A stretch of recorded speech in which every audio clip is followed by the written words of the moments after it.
એલસીબીએ ₹1.3 લાખનો દારૂ ઝડપ્યો. પોલીસે કન્ટેનર ખોલતા જ ગુપ્તખાનામાંથી 7,980 નંગ વિદેશી દારૂની બોટલો મળી. એક શખ્સની ધરપકડ, એક વોન્ટેડ.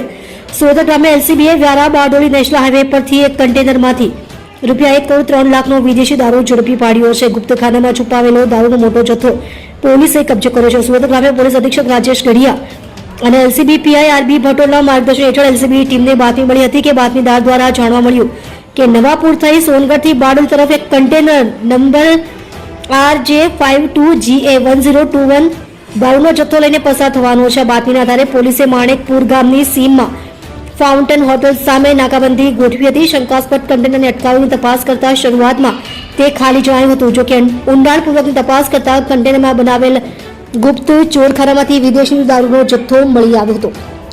પોલીસે કુલ ₹1,99,120નો મુદ્દામાલ કબજે કર્યો છે, જેમાં 7,980 નંગ વિદેશી દારૂની બોટલનો સમાવેશ થાય છે, જેની કિંમત ₹1,03,74,000 છે.